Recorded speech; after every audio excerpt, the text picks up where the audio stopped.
Hello, my name's Terry Doe.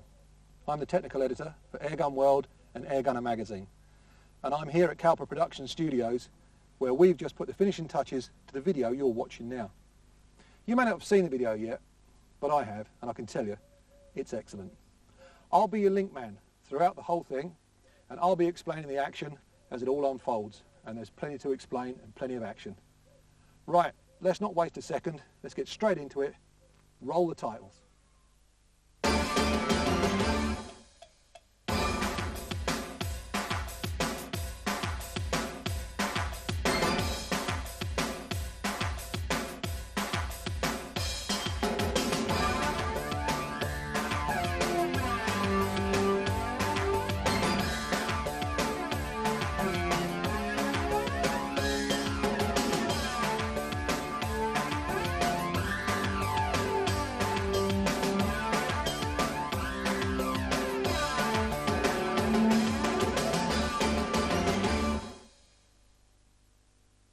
Realtree Outdoor Products is one of the biggest names in hunting. Their incredible range of camouflage patterns are used by hunters throughout the world. So when a team of writers from Airgunner and Airgun World magazine was invited down here to the headquarters of Realtree UK, we didn't need asking twice. We've got 5,000 acres of prime hunting land to go at, and we thought that this was such a great idea we couldn't keep it to ourselves. So we've decided to make a video of how we got on over the weekend. Before we get into it, let me introduce you to the members of the team.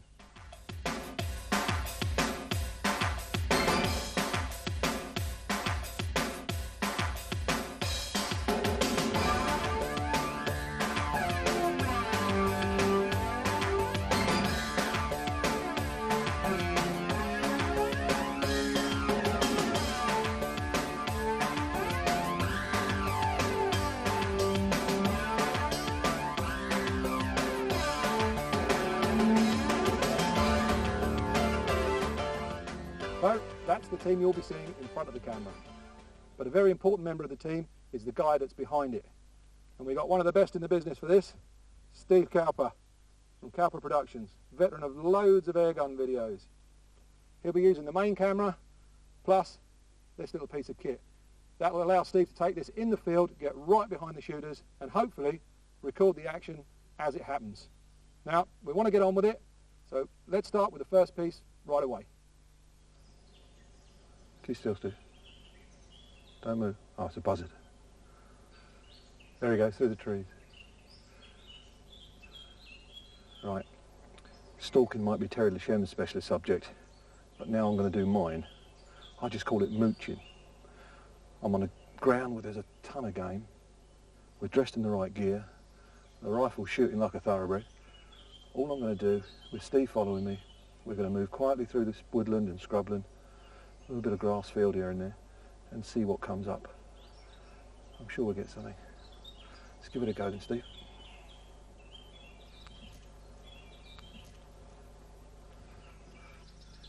Get the deer. Have a look at that. You see, you've got to say, this is how good this camo is. There's a deer looking straight at both of us, and were this the right season, were I armed in the right way, should be easy enough. She's looking at us. She saw us move, but now we're still. There you go, now I've moved. There's two of them. And away they go. You got to say though, this Realtree stuff really does work, there's no doubt about it. It was first developed, I think, for deer shooters. There's a rabbit in front of that deer too. I think we might have a chance at that. Forget the deer, Steve, we're going to go after rabbits, come on.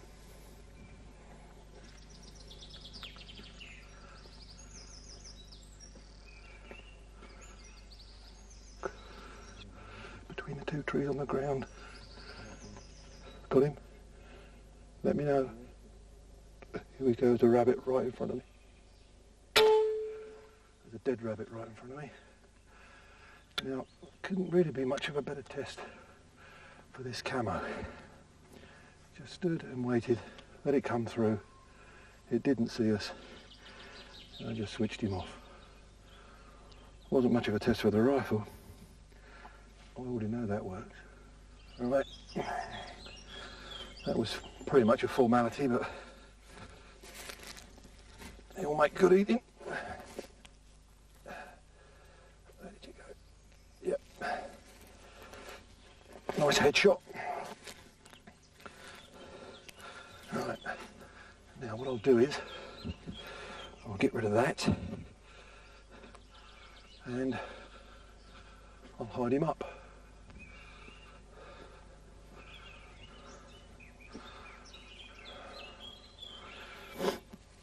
I'll just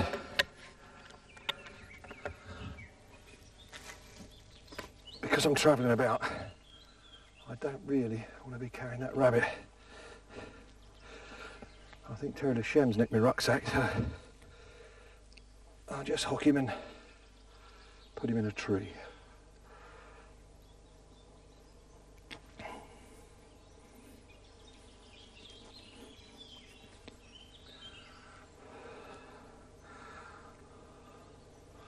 The place is alive again.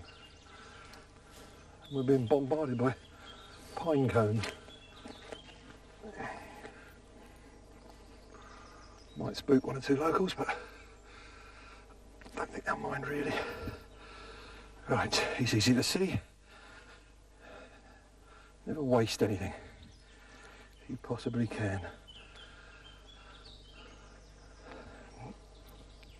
Right, back on with the glove, and away we go. Let's go.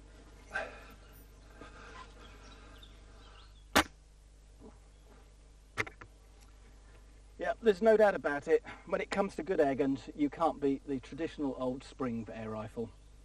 Sure, these days I do shoot pneumatics and we get a lot to test through the magazines. But if you ask me what gun would I like to shoot on a desert island, it would have to be a spring rifle. And it would have to be this HW80 of mine as well.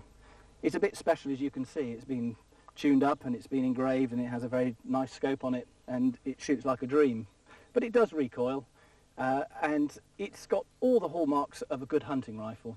You don't have the hassle of an air bottle with the spring rifle. You just cock the barrel, put in your pellet, and you're ready to go. Yes, you've got no auto load, but you've still got the speed when you're in the field, when you need it the most. But no matter what air gun you're shooting, when you're hunting, the most important thing of all, you've got to make sure that your rifle is well and truly zeroed. And the first thing I do before I go out on any foray is make sure that my gun is shooting exactly where I want it to shoot.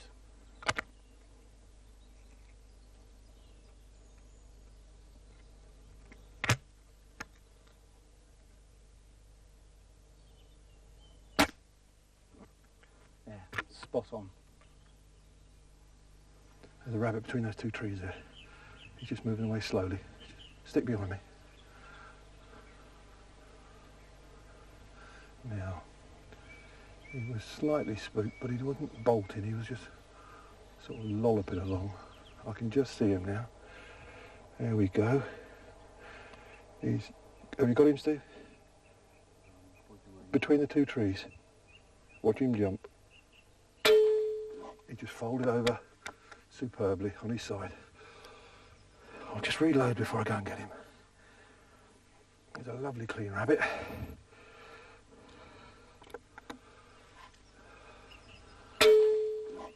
Nice shot, no kick, no nothing.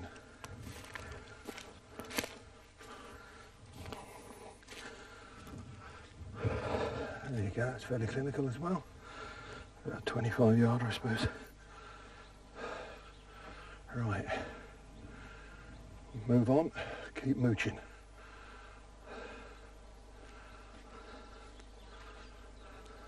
Dorset wildlife for you. Got two shell duck and Mr. Fox foraging right just on the top of the field there. Looks like it's a young animal. He's out mooching. I tell you what, I'd like to be able to stalk like that animal can. Excellent. Might have done our chances of seeing any rabbits much good. Look how he moves. Excellent. All the time the predators are here, you know, there's plenty for them to eat. It's all about a balance. He's not bothered, he's not spotted us yet. Well, we were going to go along that edge line, but we're not going to do that now. I'll find a different location for us.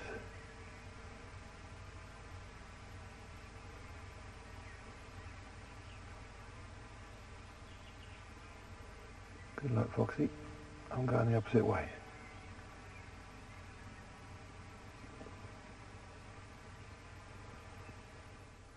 Now, your basic grey squirrel, he enjoys a scientific name, I'm going to impress you here, of Squirrelus carolinensis, and he came over from America. Now this one, I think, the ones around Dorset, I think they must have got some genetic throwback to prairie dogs, because they don't seem to like these trees at all. Their tactic is to hit the ground running and stay there. Unless they are so clever. I can't even spot any woodpecker holes, or there's certainly no drays. It's an absolute mystery, this. I've never known squirrels stick to the ground like this and evade capture like them, like rabbits.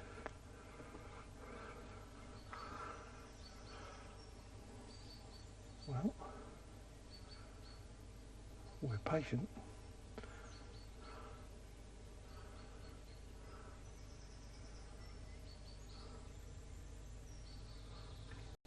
Nope.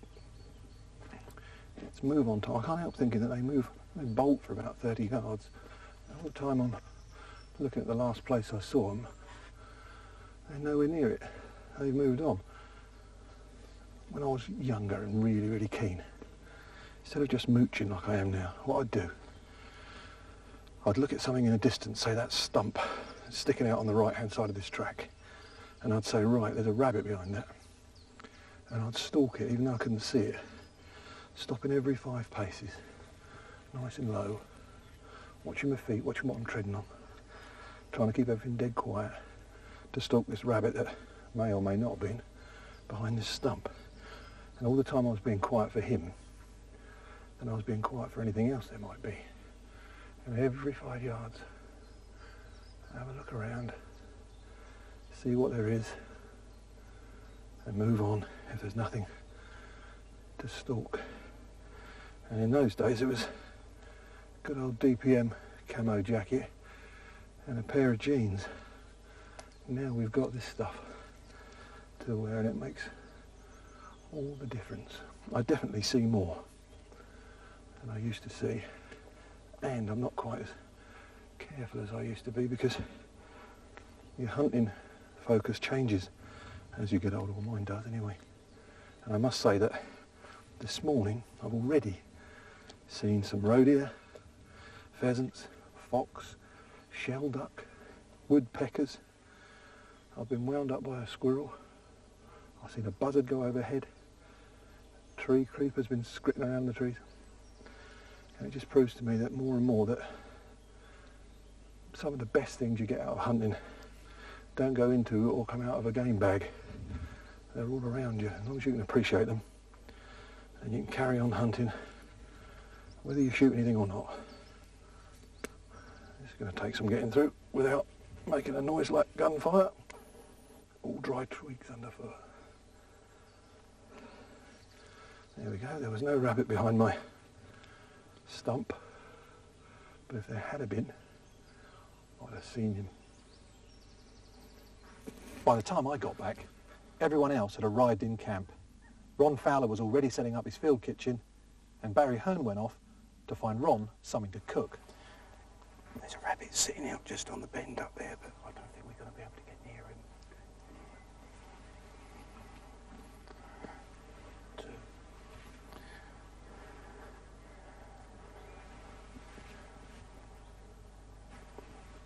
There's one out here.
40 yards, and they were at least 45, and I'm aiming just above their head, but I've been aiming a little bit too high and the pellets been going over their head. So I've got to sort of drop the gun just a little bit, right? With the incredible advances in air rifle technology, there's a lot of interest these days in these things. This is the Ripley Rifles AR-5S high-power FAC air rifle, capable of 60 foot-pounds, but not capable of outperforming 12 foot-pounds by 5 times. This is a mistake that a lot of hunters make. They think that high power is going to be the answer to their prayers. Well, it isn't. The answer to your prayers is to get your technique right, get it studied, get the action right with a 12 foot-pounder, then apply it to FAC. One or two other drawbacks on FAC. First of all, technical. There's an awful lot of air coming out of this rifle to create the power it produces. That needs quietening down. Without a silencer, these things go off like shotguns. This is only set at 30 foot-pounds, but listen to the noise it makes. I can tell you that's echoing across 3 valleys there. Sounds like a 410 going off. So you must invest in a really good silencer. Also, there's the added security measures that the law requires you to take care of. Usually steel cabinets, secure windows and doors, all the rest of it, before you even got a chance of getting your FAC. These things do bring a new dimension to your hunting, without a doubt, but they can't replace old-fashioned fieldcraft and skill. So get the techniques right, and then see if an FAC rifle is what you really need.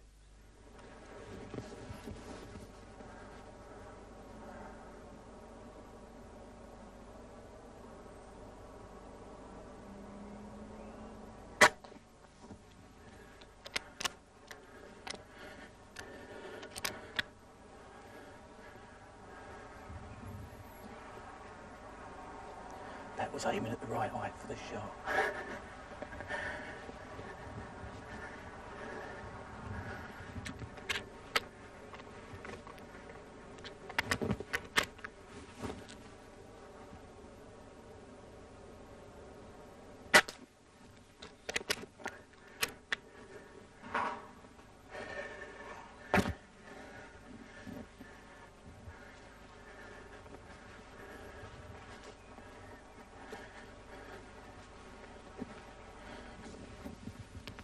These are only young rabbits, but they're electric fence. 2 headshots. Small rabbits, but still nice to eat.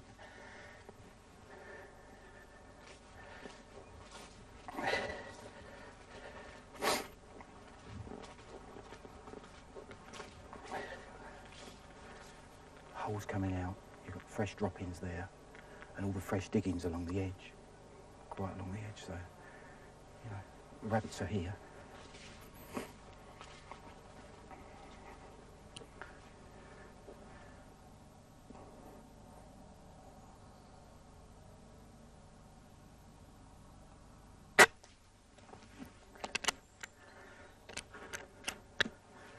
That was a rabbit you saw.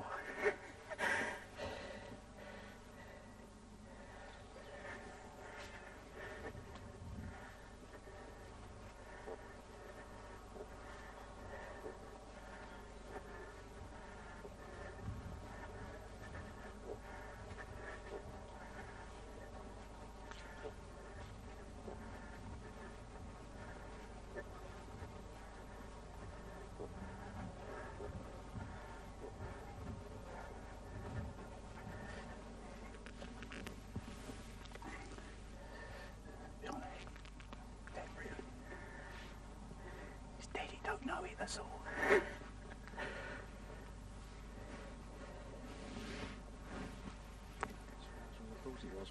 You were right, yeah, it was. I know they're only small, but they're really good eating, and they grow into big rabbits, and they eat just as much. There we go.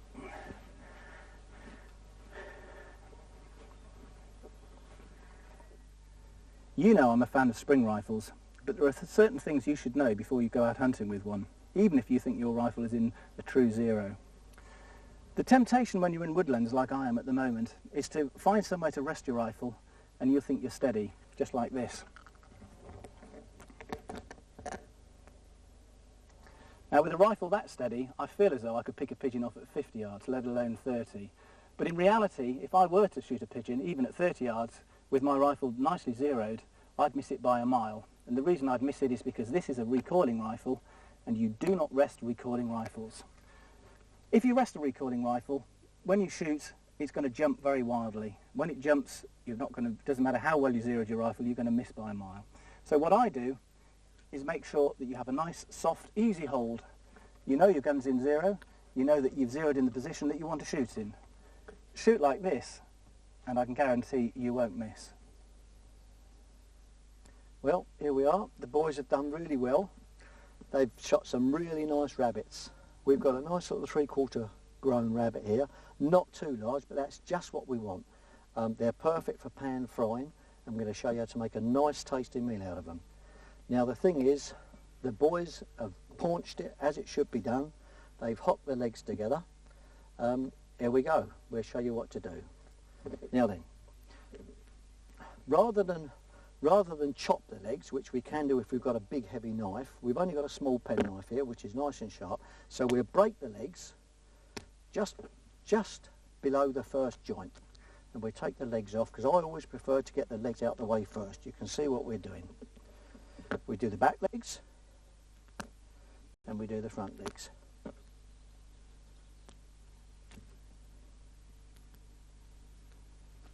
There we are. Now, your rabbit has been paunched. They've left the liver, they've left the kidneys inside, as they should do.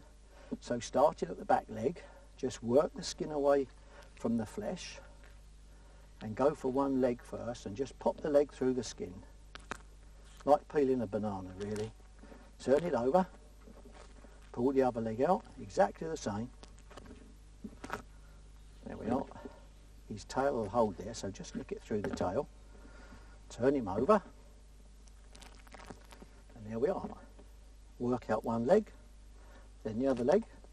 Now then, I don't think we're going to bother too much with the head, so we'll take the head off there, and we get that out of the way. Perfect for the ferrets. Now then, turn the rabbit with the leg facing you. Now then, this is very important. Don't cut through too deep. You must cut through the lock. That little joint, there's a little tiny white piece of gristle there. If you go straight through, you'll go through it. Open the legs up. Put your knife through the skin. There we are. And there's what we call the dirt track. You want to get that out of the way, because that's not very nice to eat. Right, we've got that out of the way. The next thing to do is to open up the rib cage. Put your knife through, split up towards your neck, open it up. Now then, inside there, you can see we've got the heart, which you can save if you want to. That's its lungs. We'll remove the lungs. Rubbish. Now then, the liver. There we are. Perfect liver. Now if you look, there's a little tiny sac in the liver, which is the gall. You must take that out. Just pinch that out there, look. There it is. There's a little bag of fluid. Very bitter. You want to get that out of the way. So we discard that. Now then, the important thing is, most people will say we'll chop up a rabbit. You don't really want to do this, because if you're going to pan fry it, you don't want to be left with loads of little tiny bone splinters. So, cut through, and you'll see you'll go straight through a joint. Take the leg off. So we're left with one leg, exactly the same the other side. You can see where the joint is, look, go straight through. There we are, two legs. You really don't want to shatter the bones, because you'll be left with little tiny bone splinters. Now then, you're left with the two front legs. Run your knife round there. Again, just take the knife, let the knife do the work. One leg, two legs. There we are. There we are. Now then, save the heart, remove the liver. Now we're left with the saddle and the rib cage.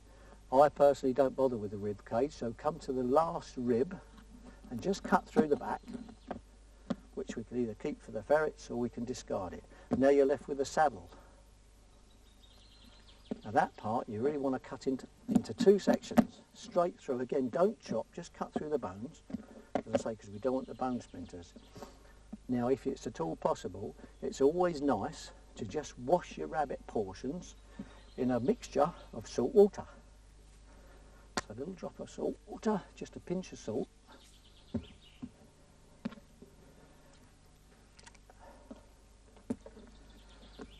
There we are. Now this will get rid of most of the blood. There we are.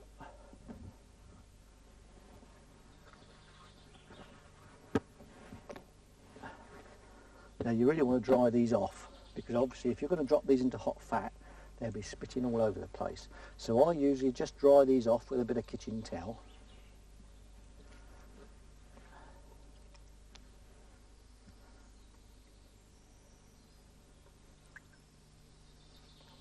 There we are.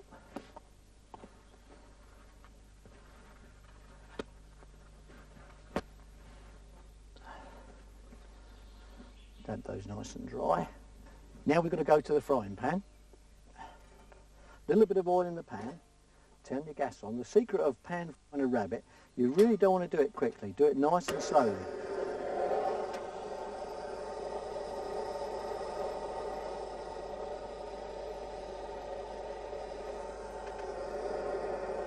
Now I've made a very makeshift kitchen here out of a few crates, but obviously it's very important that you get it on nice level ground, because you don't want a lap full of hot fat. So do try and get your cooking area nice and level if you can, and also quite solid. Now we've dabbed off our rabbit, dry him off, and just place them in the pan.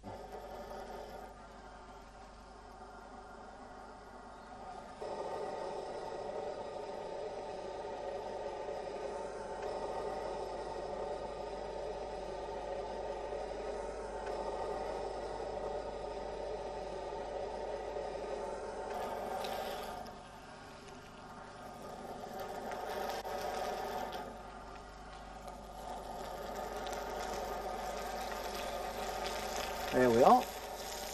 That's got those nice in the pan. Now then.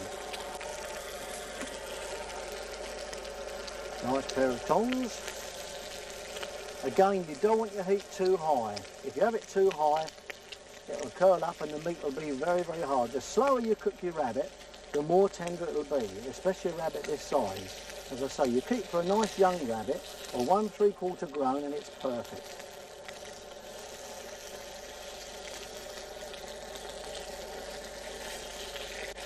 If you have got a bit of black pepper or a bit of salt, just give it a little sprinkling. And there we are.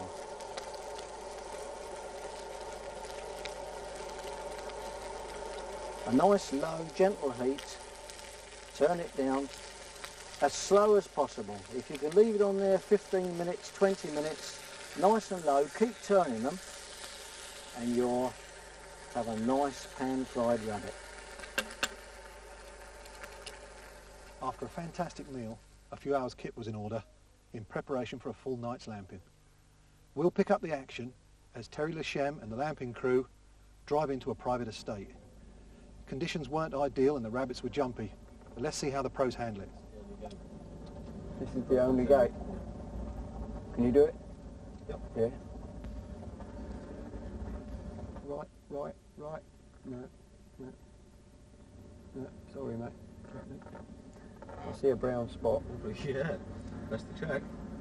Always best to check. Wonderful.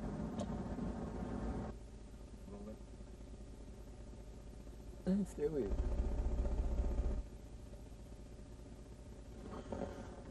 Over. Too far. He's not going to stop, mate. No. That's up? No. Sure? No, he's not going to stop, mate. No one really here takes them out. No. I won't do anything unless I see the clear head, mate. No.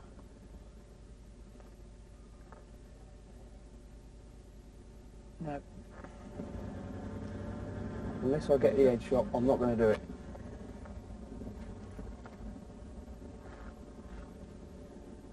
Go right.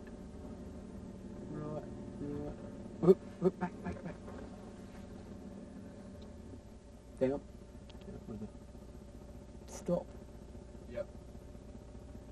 Can't get him. It's a hedge in the way, go forward a bit. Whoop.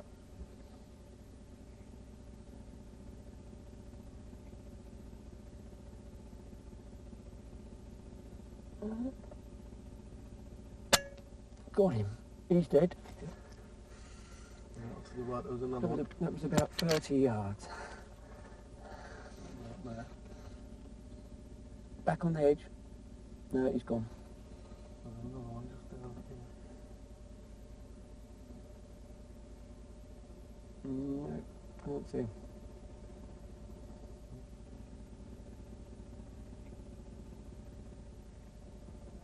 No, there they are. Look. Trouble is, they're side on. Can you?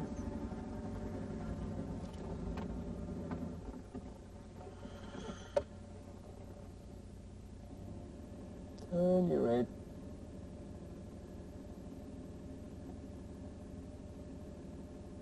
Oh, you! Sorry, chaps. That just moved as I took the shot. That rabbit moved just at the wrong time. You knew when you were going to pull the trigger. Just on him, and he turned.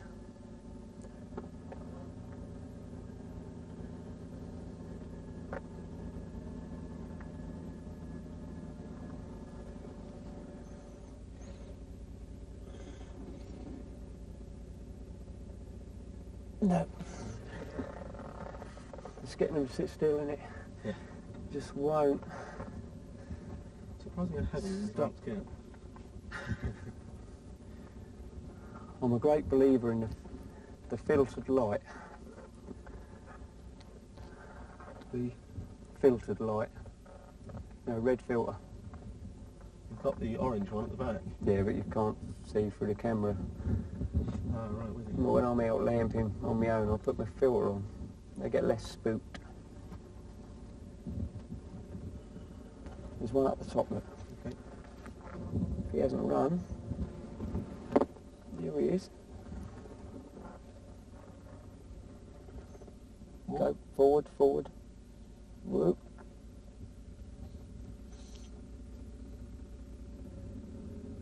Stop. A lot of wind. No. It's just can't get the head shot, mate. See if you can get a bit closer to him, mate. That wind is wind's more than you think tonight. There's a fair old breeze out there, believe it or not. Swing it around.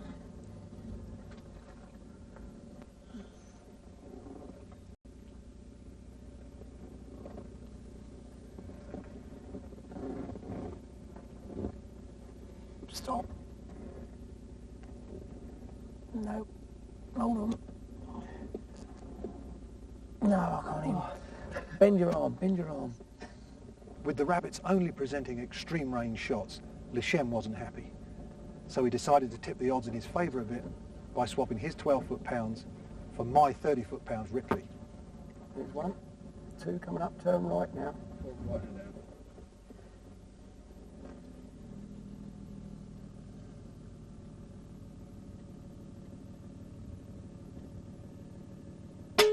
Oh, over the top. Got to watch me P's and Q's, chaps. Terrible for it. Hang on. No, he's gone. Come on, Terry, get sorted.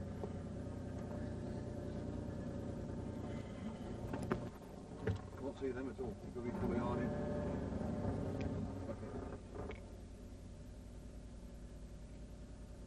in. No. To the left.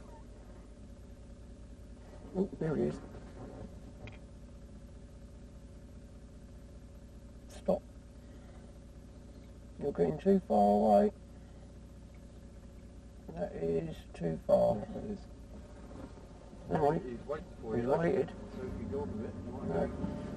get up and get it. Want to pull him forward? No. Just want to get him to stop moving. Keep the van still. Hold on. Got him.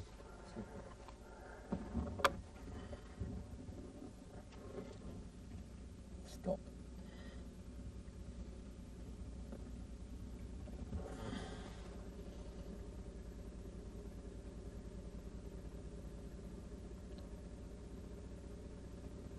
Will you stop?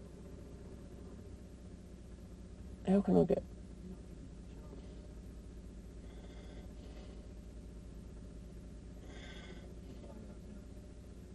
He's out now. He's well out there. No. They're just not sitting still.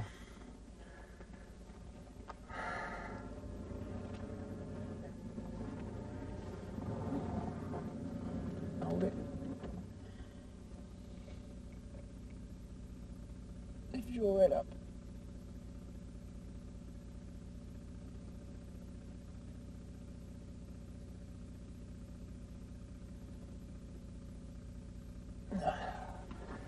All I can see is the back end of it.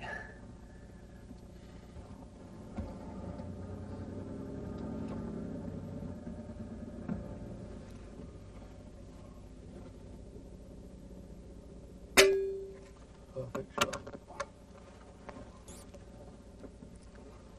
Hold on. Hold it, hold it. Give it a squeeze. Right, right.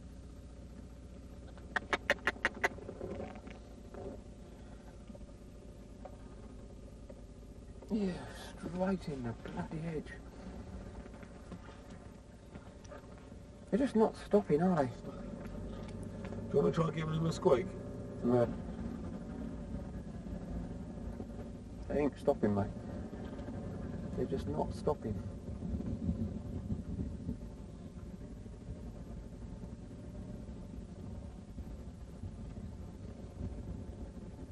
I'll just... Alright, hang it right. Right. Woo. Hold it still.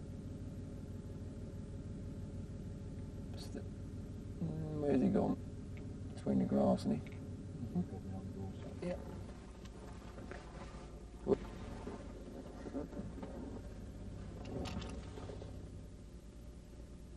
Hold it on him. Hold it there. Wonderful. Couldn't miss that, could I?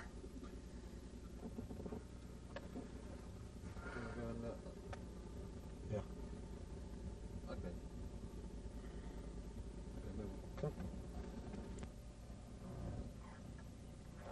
Don't forget Steve can't go down at too steep an angle, can you? No. There's one. Whoop. Stop.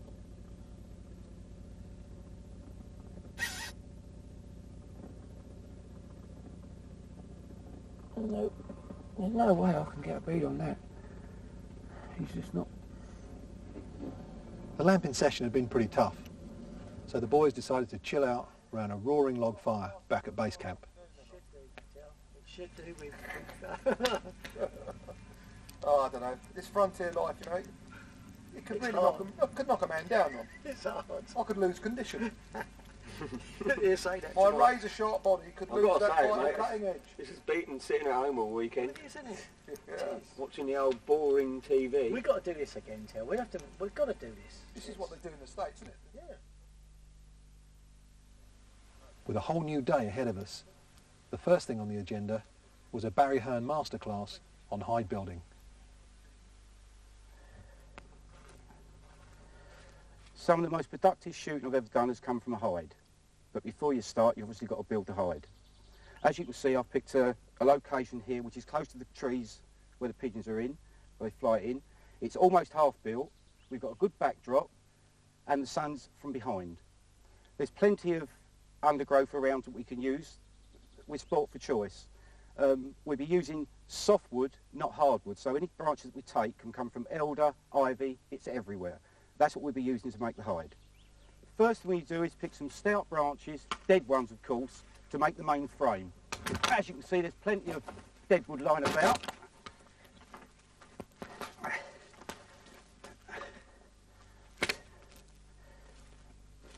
Just put a few pieces together, then we can pick the best ones for what we need.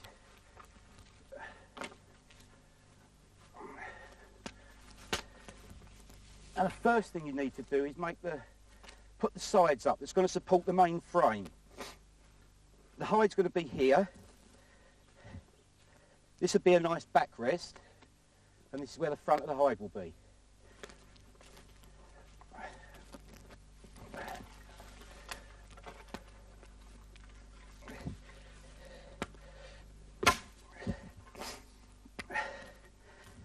Nice if you've got side branches on there because they can support the timbers, the cross timbers.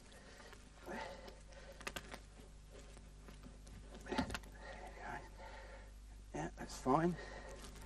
Now I'm building up the framework.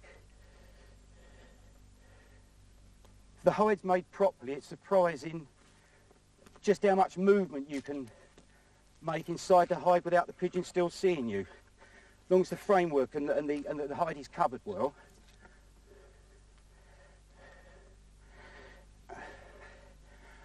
I'm going to put the doorway at the back because no, you don't have to have any cover over it because you've got natural cover from behind. No pigeons can see into it, so it makes it easier.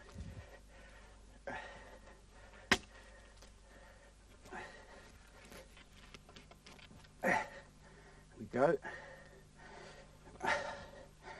I bring a few pieces of string with me. Normally it's green, but this happens to be white, so I'm just going to try and dirty it up a little bit.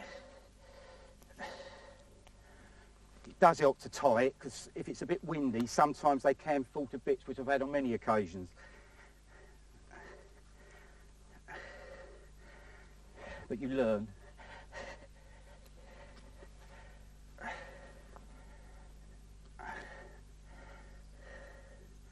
If they're made right, the hides can be used many times.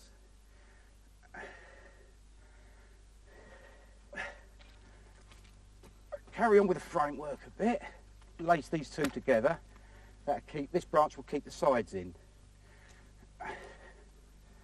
It's basically trying to make a box out of it, which makes it strong.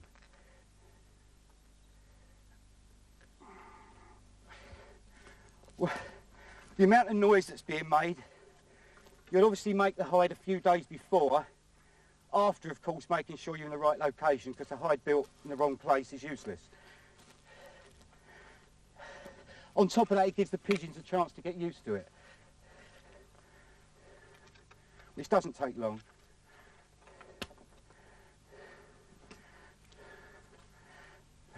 That's the door.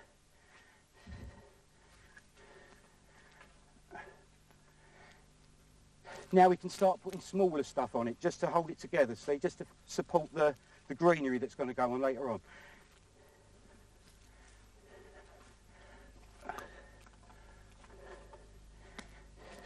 There's a nice piece.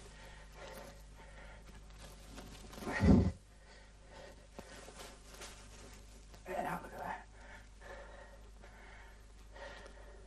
I've noticed you're getting light coming through. The sun comes through there and it might silhouette me a bit, so I'm just going to put a few up the back to break it. Doesn't need a lot. Just a few light branches just to break the light up. Try and lace them in the best you can. There we go. That's lovely. Right, well that's the framework done. As you can see, it's all a load of branches growing upwards, but I mean, it breaks the shape of the main frame, the framework that's going on there at the next, because you get all these branches growing up and it looks more natural. We're now going to dress the hide, and obviously you can't use hardwood. There's elder and there's ivy, very close, and that's ideal, and that's what we're about to cut now with a pair of secateurs. At this time of the year, as you can see, the elder's in flower. It's got a funny smell to it as well. I don't think you can mistake it, and the stems are hollow. If you have any doubts, don't cut it. try and keep them the same way up because it looks much more natural. And you can just lace them in the best way you can. As you can see, it's starting to cover already.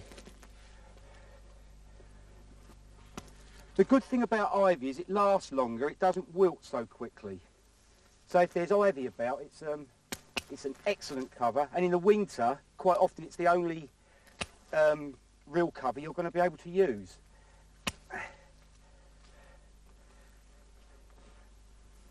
If it's got any greenery on it. I know people normally associate ivy with the traditional leaves such as this, but when it grows very fast it quite often produces a round leaf like this, but on the same tree you can see that it's ivy. What's happened is the tree has fallen down, so it's made the ivy accessible for me to cut.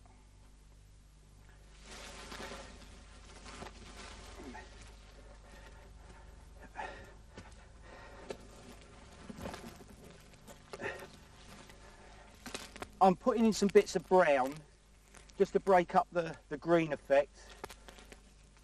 Some dead bracken. Don't have to put much, it's just to break it up a little bit. Just a little bit, just to split it up a little bit. Nothing special.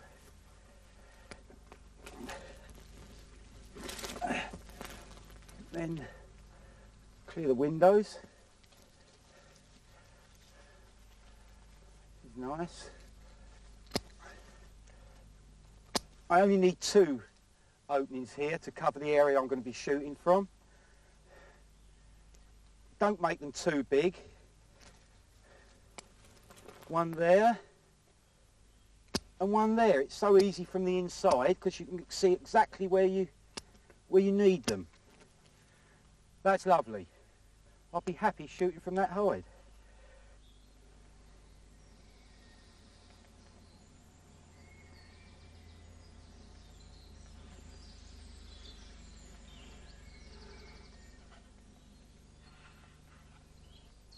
Barry, seen this, mate? Take a look at this.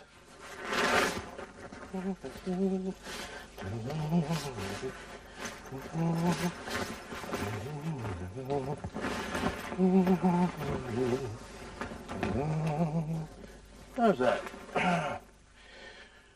Bit of dressing, blend it in. What's it take? 30 seconds?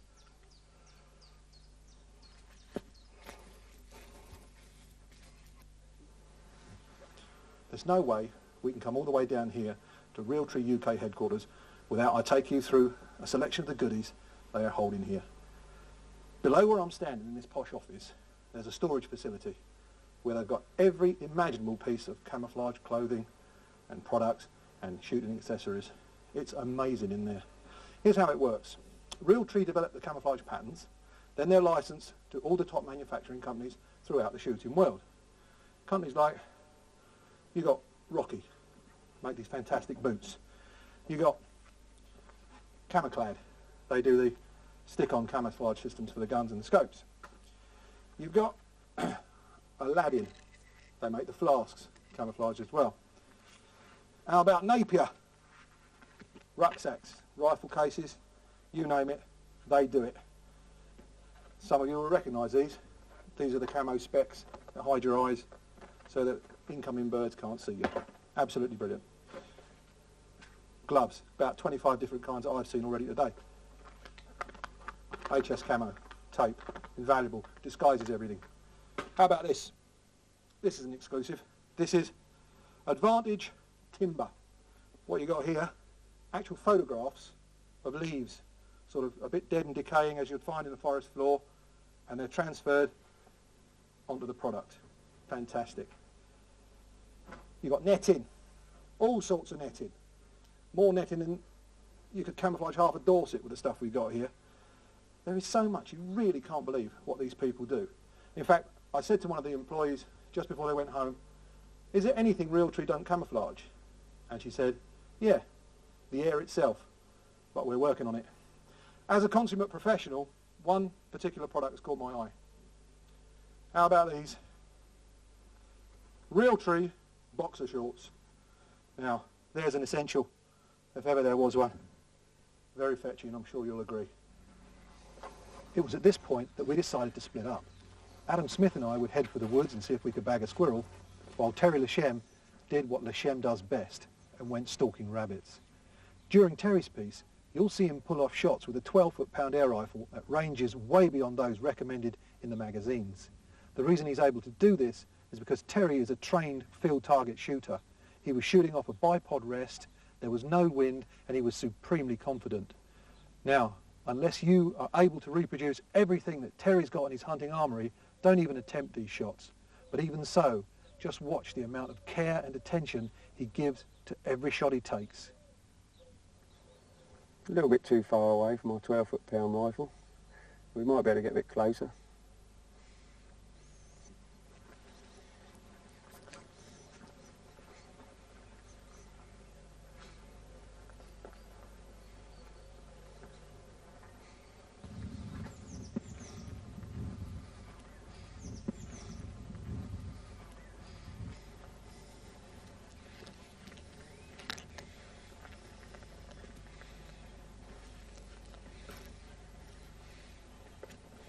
We have to sneak.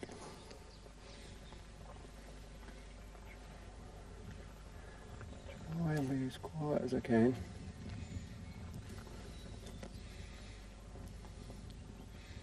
Try not to be in a rush.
Half decent shot. It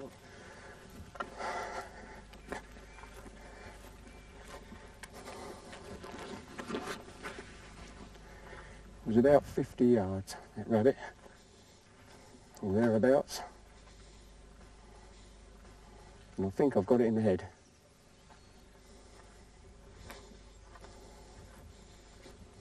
Judging by the way it went down.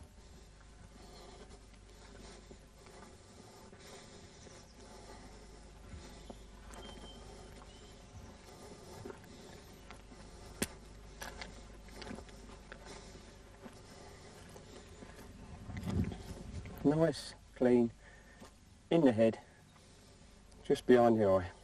50-yard rabbit. Easy.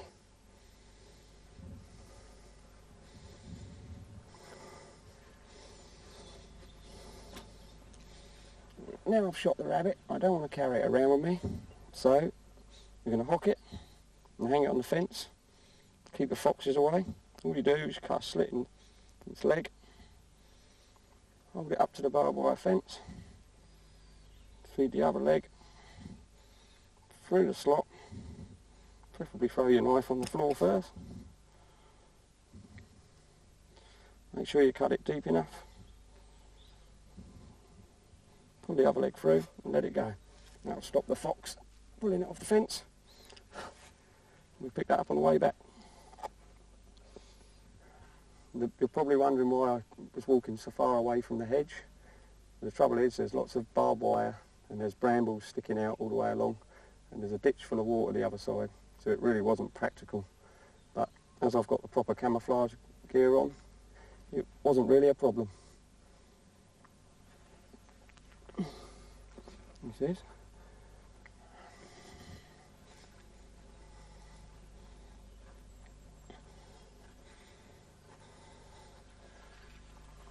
Yeah, there's no point in both of us having our guns ready, because that means muzzles will possibly cross one another, and so it's better if Terry's readier than me, then fair dues, you know.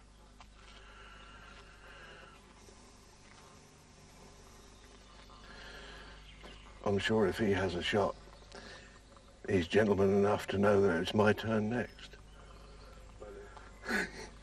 I think he said something rude then, I'm not sure.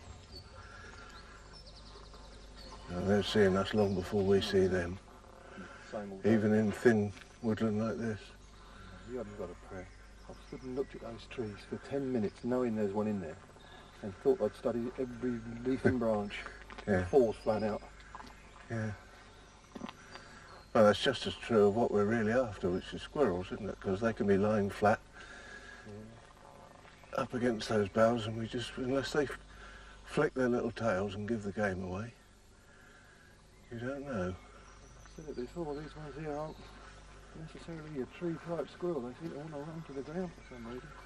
Yeah, I don't know whether it's something that depends on the time of year. When there isn't much leaf cover, perhaps they're safer running along down and hiding. Because it's only the sycamore here that's really out in anything like full leaf. Everything else is way behind it, isn't it? I wonder if they have problems with aerial predators, but I can't think. I've seen hobbies, sparrowhawks and buzzards down here, but I can't see anything much going to be taking squirrels in the tree. No. That looks like an interesting patch, still. Let's have a look at the old highway system. There's a squirrel, look. There's a squirrel going that way. Yeah. That's his front. Yeah, Front 4 foot. foot. The Because he's hind foot is long. splayed more. That might be a hind foot with his, and that's... Well, that's a hind there. Yeah, yeah. Well, you can see where his See the length of the tail. claws have slipped a bit when he pushed forward. He didn't have the diff lock on. That's some deer. It's amazing what you can learn from one little patch of earth, really. Yeah. There's a bit of damp ground. You can There's see. that's a fox, look. Yeah, there he is, fox tree. Look at that, clear as a bell. So much to be learned. A patch of mud. Yeah. But that's the game, isn't it, really? You don't just walk into a wood and go blazing away. No. The excitement is the unexpectedness and unpredictability of it, isn't it? It's a bit like fishing, really. This is not home territory either, so we don't know the best stalking No, routes, exactly. where the food trees are and all that sort of stuff. Yeah. We can find, see what we can. Yeah.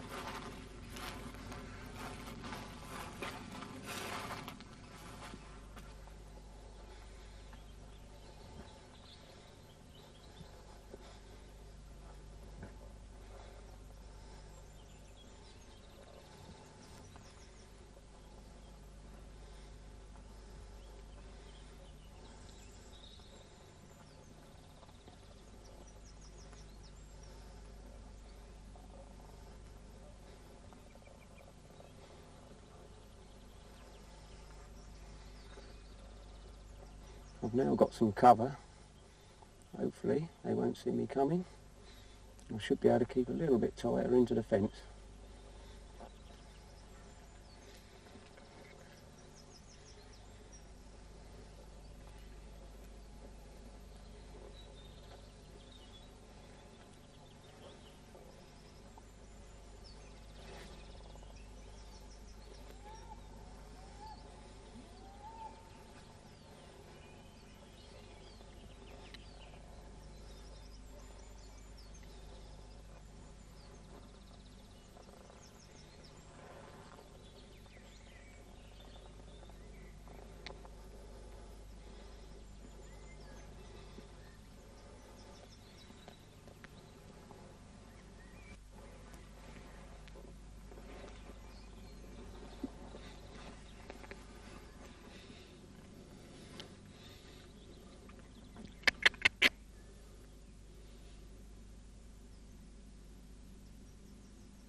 It's another one in the bag.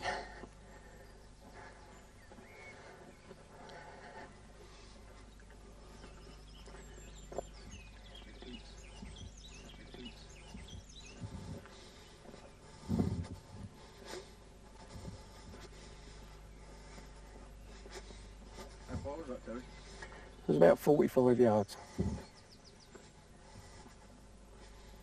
A little bit closer that time.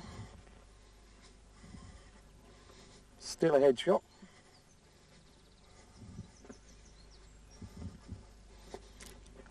Straight through the eye. One dead rabbit.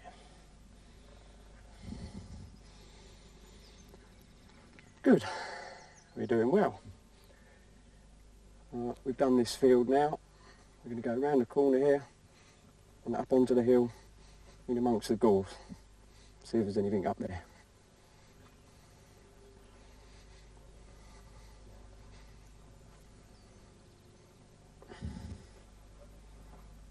Just out of interest, the last rabbit I shot, I went, because I couldn't get a clear head shot on it, so I had to think of something to make it lift its head up, and it worked a treat.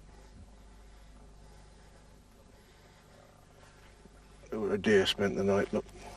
Yeah. See, we just scraped the leaves away. He's made a nice little patch for himself. Oh yeah, you're right, there's the hairs and everything. Yeah, there's some hairs there, look. But I reckon they scrape the leaf away, so that when they move in their sleep, they don't make any sound, because they're just on perfectly, hardly a sound there at all. Maybe in a row, would it? Ooh, I was thinking it was Fowler. Yeah, little Fowler. Oh, no, I don't. Of course, this part of the world, there's Seeker, isn't there? It's most likely Seeker. Yeah. Because roe at this time of year wouldn't have white hairs like that. They'd be bright, foxy red. They get a coat with greyish hairs in the winter, but not now.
I mean, it's completely against all... Look at it. Look at the trees here. He could go from tree to tree. Yeah. But he prefers to bolt along the ground. Yeah.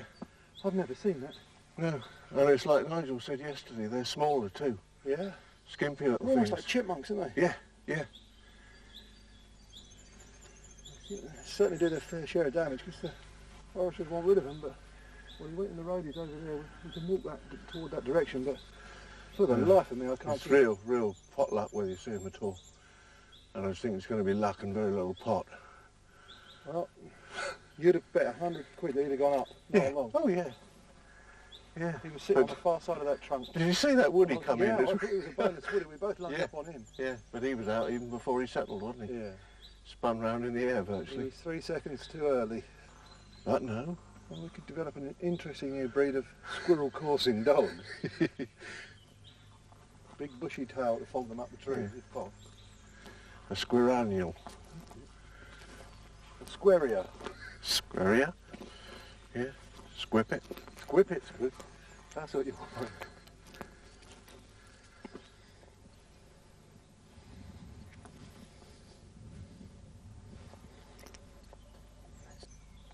Too long a shot for a 12-foot pound rifle. Let's try and get a bit closer.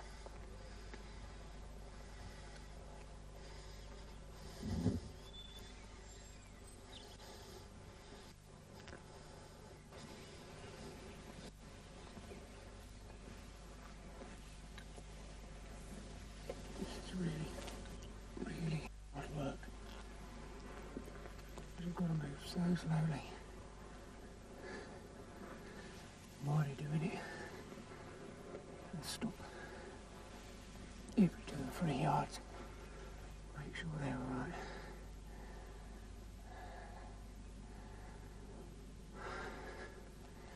Alright, he's happily eating away at the grass.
Right, I'm going to try for this rabbit up here. He keeps bobbing out the edge. And now I've got a bit of cover. As long as I stay tight into this gorse, I might be able to get a shot at him. Have to wait and see.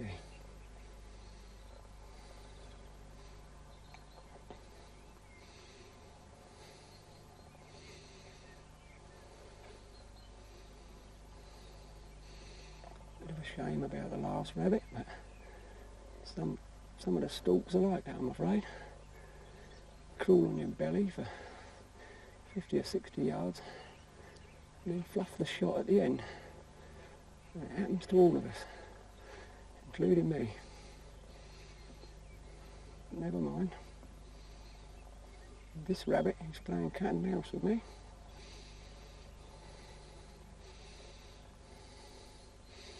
Just have a look through the scope.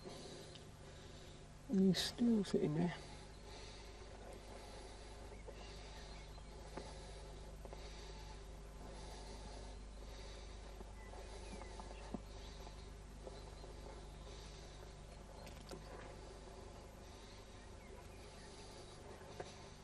Just take your steps really gently. Take your time. Don't rush. You'll come back with a much fuller bag. If the rabbit shows any signs that it's heard you, just stop dead still, right where you are.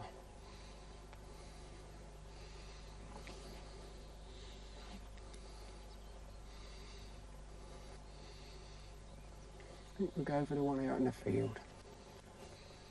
This rabbit is actually laying down, sunbathing.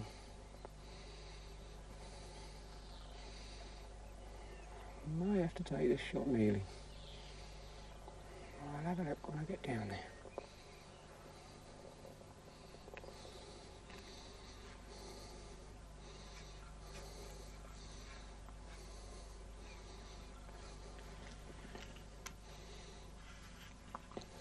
Just lengthening the length of my bipod. Get it a bit higher up.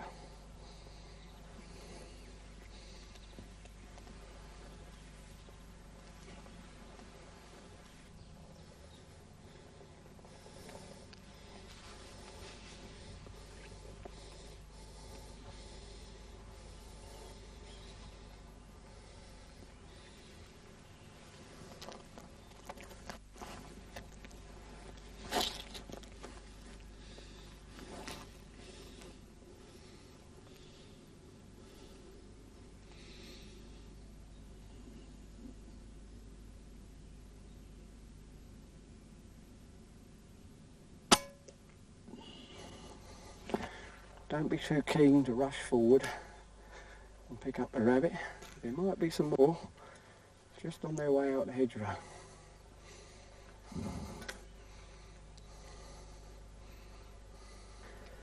That's 3 in the bag. See if we can get some more on the way back.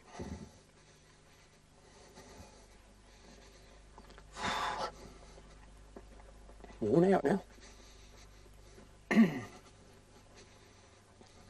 Right, we'll have to go back now. We were on the limits of my permission up there anyway. I couldn't really go any further. So we'll see what we can find on the way back. Pick up the rabbits we've already shot. Head back to camp. There goes 2 deer.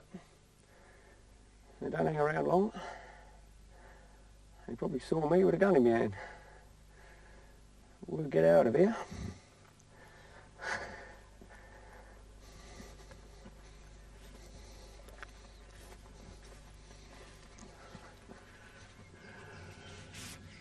Well,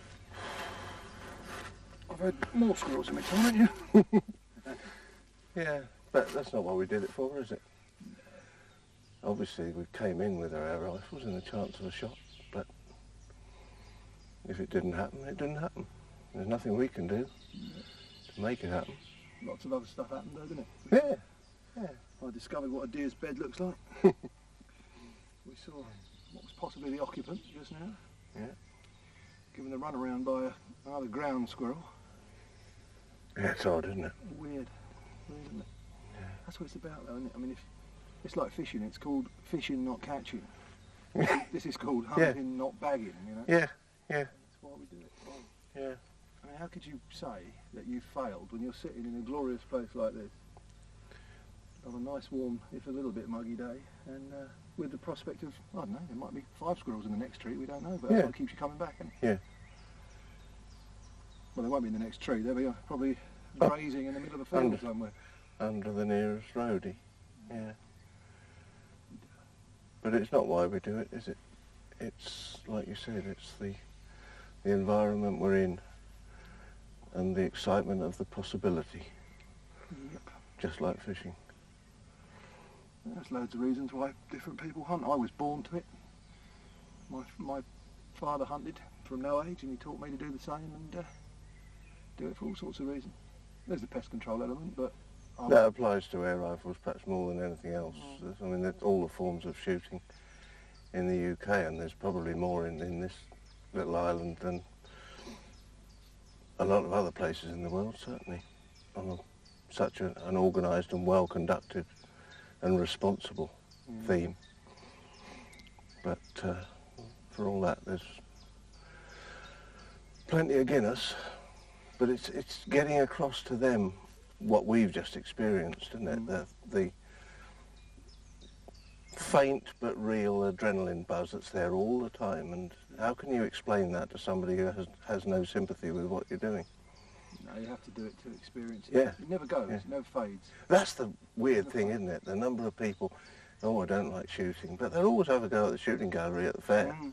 Love it. The chance of hitting the mark. It's such a basic thing to do.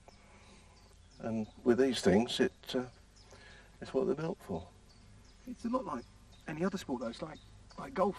Golfer has to allow for windage, trajectory, stance, follow through. Yeah. And when he gets it right, what do they say? Good shot. Good shot. Yeah. Yeah, isn't it? Yeah, loads of golfers wouldn't know. Yeah. Why do you It's shoot? coordination, hand, eye, mind, working together, and when it clicks, it gives you that buzz that is like no other. When we get Squirrel. visible? No, on the ground, coming towards us. Right.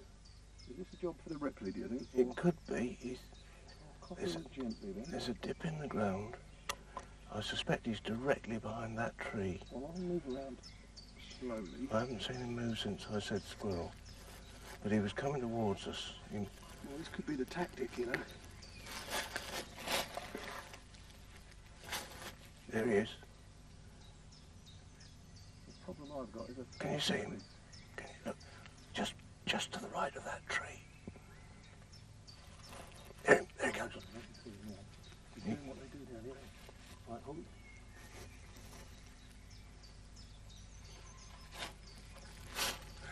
it. That's not a squirrel, that's a rabbit. Isn't it? Furry tail. They're not really playing the game, are they? Good game for them. But isn't that a perfect example? Who would he turned up on the ground? He ran on the ground. He doesn't want to know trees. You don't think they're agoraphobic? Not agoraphobic, is it? What do you be? Arborophobic. Arborophobic. Terrified of trees. Maybe it's heights. Yeah. Well, but we had a laugh, didn't we? Mm. We probably got more pleasure at that squirrel than if we'd had a shot at it. Yeah. One thing we do know, there's absolutely no point in chasing him. No.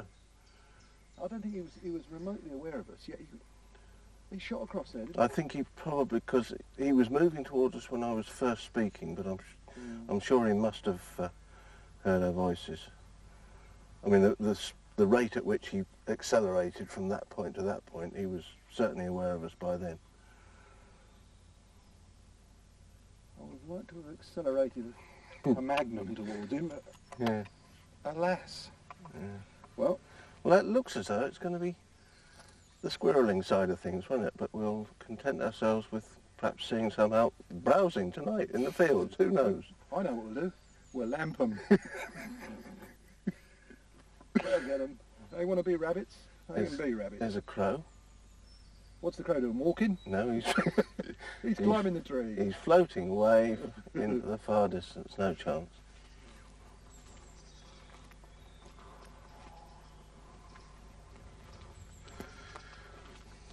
What do you reckon? Call it a day?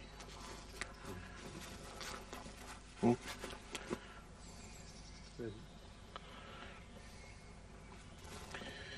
Yeah. Just putting the boot in.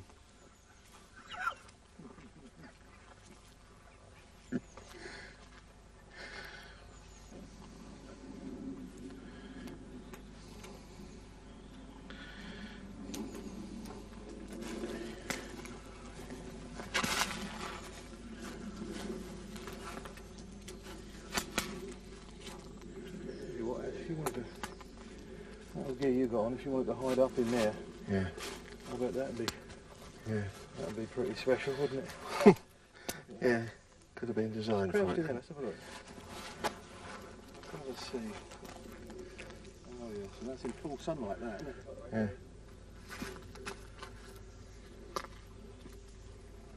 I expect the gun shows up more than anything else, doesn't it? Well, if you had a bit of shade on you, Yeah. I think that's pretty much invisible. It shows the importance of matching it to the sort of ground you're hunting on, really. Yeah, yeah. Well, that's the thing with all these new patterns, isn't it? They give you so much versatility. We've got a versatile back that way, I think. Yeah.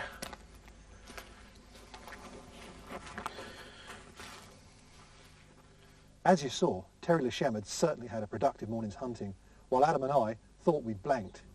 Then, this happened.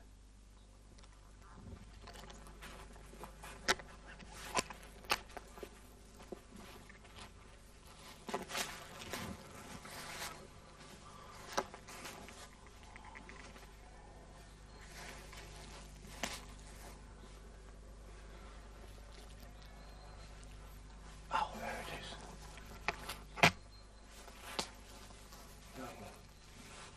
Let me see it.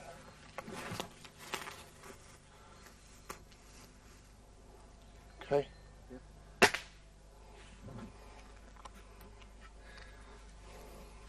Would you believe it? About 5 miles and 3 hours this morning we spend looking for squirrels in the wood. We're having a quick lunch break.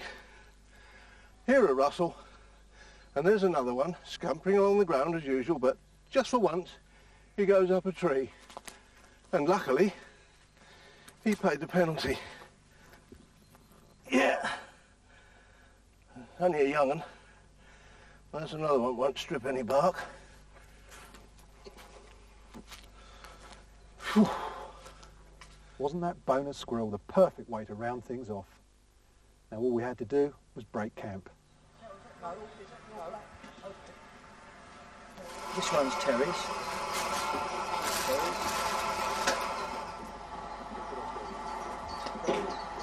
Well, that just about wraps up our hunting weekend. We've had a fantastic time. And I can tell you, even though I've been hunting for about 30 years, I've picked up more in these last 2 days than I have in the last 5 years, I think. It's what comes of being close to real experts. And these boys are experts too. But just like you and I, they succeed and they fail, and that's what happens in the real world. Before I say anything else, I've got to say a few thank yous. First of all, to Realtree for opening up this wonderful hunting land of theirs. It's been fantastic. We've only had 2 days on here, but we've tried to pack in as much as we could. I'd also like to thank the boys who took part. Terry, Barry, Ron, Nigel, Adam, and of course Derek, whose special moment is coming up very soon. Well, that's about it. I hope you've taken something from this, and I hope you can apply it to your hunting. I know I have. See you then.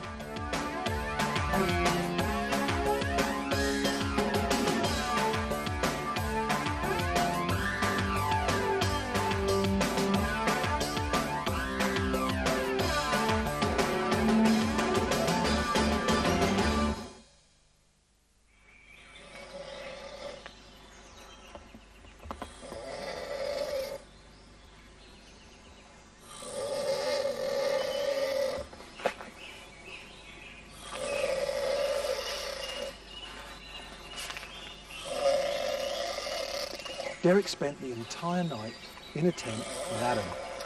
Now Adam claims he doesn't snore. But the incredible volume Adam produces has had a terrible effect on our microphone. And it doesn't seem to have done Derek too much good either. When he finished snoring, I went